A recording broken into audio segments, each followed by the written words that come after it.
It's time for Defending and Commending the Faith with Joe Mott, inviting the atheist, agnostic, and skeptic to examine for themselves the evidence for the Christian faith. We are all limited by what we do not know and by the things we think we know but are not true.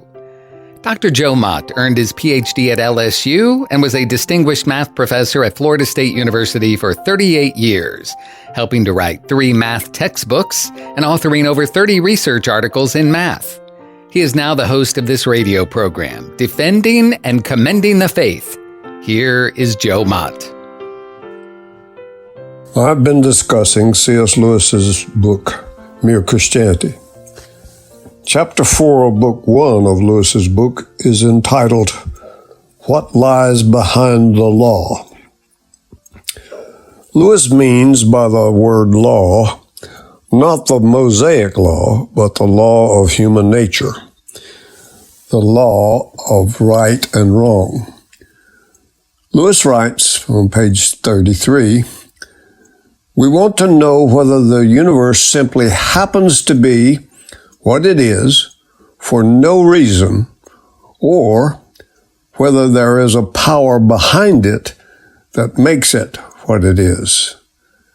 Since that power, if it exists, would be not one of the observed facts, but a reality which makes them, no mere observation of the facts can find that out.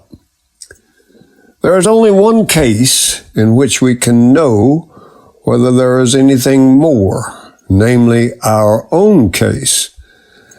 And in that one case we find there is suggestive evidence. Or to put it the other way round, if there was a controlling power outside the universe, it could not show itself to us as one of the facts inside the universe. No more than an architect of a house could be a wall or staircase or fireplace in that house. The only way in which we could expect it to show itself would be inside ourselves, as an influence or a command trying to get us to behave in a certain way. And that is just what we do find inside ourselves. Surely this ought to arouse our suspicions. Lewis uses the analogy of a postman delivering letters on the street to make the point that the law of human nature comes to every individual as a letter sent by someone or something from outside the universe. Lewis says, suppose someone asked me, when I see a man in a blue suit going down the street leaving little paper packets at each house, why I suppose they contain letters. I should reply, because whenever he leaves a similar little packet for me, I find it does contain a letter. And if he objected, but you have never seen all these letters which you think the other people are getting, I should say, of course not. And I shouldn't expect to, because they are not addressed to me. I'm explaining the packets I'm not allowed to open by the ones I am allowed to open. It is the same about this question about the power behind the universe. The only packet I'm allowed to open is man himself. When I do, especially when I open that particular man called myself, I find that I do not exist on my own, that I am under a law, that somebody or something wants me to behave in a certain way. I do not, of course, think that if I could get inside a stone or a tree, I should find exactly the same message, just as I do not think all the other people in the street get the same letters as I do. I should expect, for instance, to find that the stone had to obey the law of gravity, Whereas the sender of the letters merely tells me to obey the law of my human nature, he compels the stone to obey the law of its stony nature. But I should expect to find that there was, so to speak, a sender of letters in both cases, to the stone and to the man, a power behind the facts, a director, a God. Lewis extrapolates from his own private experience of the moral law within to conclude something about everyone else's experience. Lewis himself speaks of it as a power from beyond the material universe, a someone or something behind the moral law, who was sending letters to every individual. Here seems to be the argument from Book 1. Premise 1. There must be an absolute moral law. Otherwise, disagreements would not be possible. Promises and treaty keeping would be unnecessary. We would not make excuses for breaking the law. Premise 2. This moral law cannot be herd instinct. Otherwise, the strongest moral idea would always win, and it doesn't. We would act from instinct, and we don't. Sometimes our instinct is to help someone in trouble, even though it goes against our interests. Some instincts would always be right, and some would be wrong. Third premise. The moral law cannot be mere convention. Not everything is social convention. For example, mathematical concepts. Judgments about the moral values of a society only make sense if the basis of the judgments is independent of society. Premise 4. The moral law cannot be the law of physical nature, as the moral law is not a descriptive is, but rather an ought. Situations which are factually convenient may be wrong. For example, betrayal of a friend. To argue that what is moral is what is good for the whole human race does not explain why I may do something that is against my interests. Premise 5. The moral law cannot be mere imagination, as we cannot get rid of it even if we want to. We did not make it. It is impressed on us from the outside. Premise 6. The moral law must reside in a mind, as it is an ought rather than an is. Moral laws come from minds, not from matter. Just as an architect is not part of the building, so the source of the moral law cannot be part of the universe. Conclusion. Therefore, there must be a mind which is the source of moral law.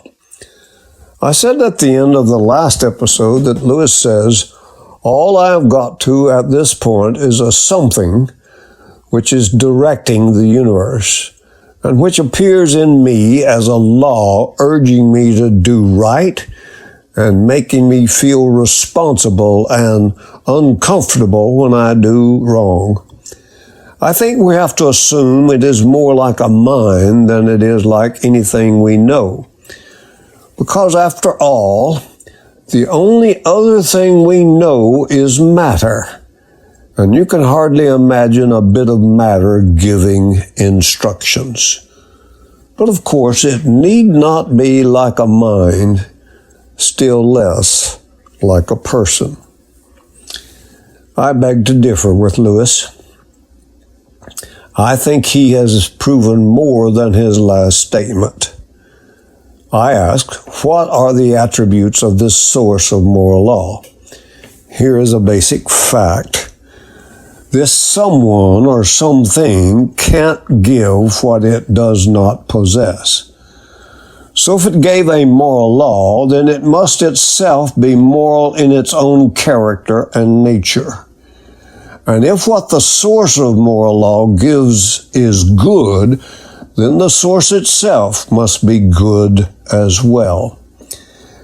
And it gives instructions, so then it is a mind. It seems to me that something that is moral, good, and a mind giving instructions must be, therefore, personal. Not surprisingly, Lewis elsewhere gives a version of his moral argument based on the essential unity of moral doctrines in different societies and cultures. So these societies and cultures got letters somewhat like what he himself got and what you and I have gotten. Premise 1. Moral laws imply a moral lawgiver. Premise 2. Objective moral laws exist. Conclusion. Therefore, a moral lawgiver exists. The first premise is self-evident, though some will disagree with that assessment. Call it a source, a guide, a power. I like the words lawgiver. The weight of this argument rests on the second premise that there are objective moral laws. Lewis said that in his book, The Abolition of Man. He gives support for the second premise in that societies and cultures have essentially common moral laws. The evidence for this second premise is strong. It is implied in our judgments that say the world is getting better or worse. How could we know that unless there were some standard beyond the world by which we could measure it? How can we know the line is crooked unless we have a notion of what a straight line is? Such statements as Hitler was wrong have no force if this is merely an opinion, or if Hitler's moral judgments were right or wrong merely depending on the cultural norms. If Hitler was objectively wrong, then there must be a universal moral law beyond all of us to which we are bound. I think most of the world would agree Hitler was wrong. In his book, On Guard, William Lane Craig says, I initially thought that the premise 2 of his moral argument, that objective moral values and duties exist, would be the most controversial premise in the argument. Let me say his premise 2 is a bit different than Lewis's premise 2, that objective moral laws exist, but their content is basically the same. Craig continues, in my debates with atheist philosophers, however, I find that almost nobody denies it. It might surprise you to learn that surveys taken at universities reveal, perhaps contrary to impression, that professors are more apt to believe in objective moral values than students, and that philosophy professors are more apt to believe in objective moral values than professors in general. I've found that although people give lip service to relativism, 95% can be very quickly convinced that objective moral values do exist after all. All you have to do is produce a few illustrations and let them decide for themselves. Ask what they think of the Hindu practice of suttee, burning widows alive on the funeral pyres of their husbands, or the ancient Chinese custom of crippling women for life by tightly binding their feet from childhood to resemble lotus blossoms. You can make the point especially effective by using moral atrocities perpetuated in the name of religion. Ask them what they think of the Crusades or the Spanish Inquisition. Ask them if they think it's all right for Catholic priests to sexually abuse little boys and for the church to try to cover it up. If you're dealing with someone who's an honest inquirer, I can guarantee that almost every time that person will agree there are objective moral values and duties. Of course, sometimes you find hardliners, but usually their position is seen to be so extreme that others are repulsed by it. But if it's true that there is a universal objective moral law, then the conclusion of Lewis's argument follows immediately. There is a universal moral law giver. Moral laws are intrinsic to persons, not to things. Things like fairness, faithfulness, generosity, love, kindness, goodwill, loyalty are values that belong to persons. Therefore, what Plato called the good must be a personally embodied good. It cannot be some abstraction.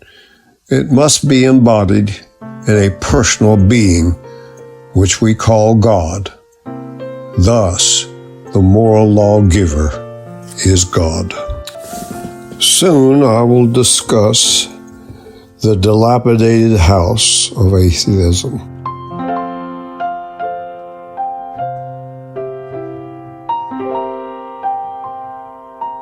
Thank you for listening to Defending and Commending the Faith with Joe Mott, a production of Wave 94 Radio in Tallahassee, Florida. If you have any questions or comments for Joe, please forward them to Doug Apple at Wave94 at this email address, dougapple@wave94.com. And be sure to join us every Monday evening at 6:45 p.m. on Wave 94 and subscribe through your favorite podcast app. Defending and Commending the Faith with Joe Mott.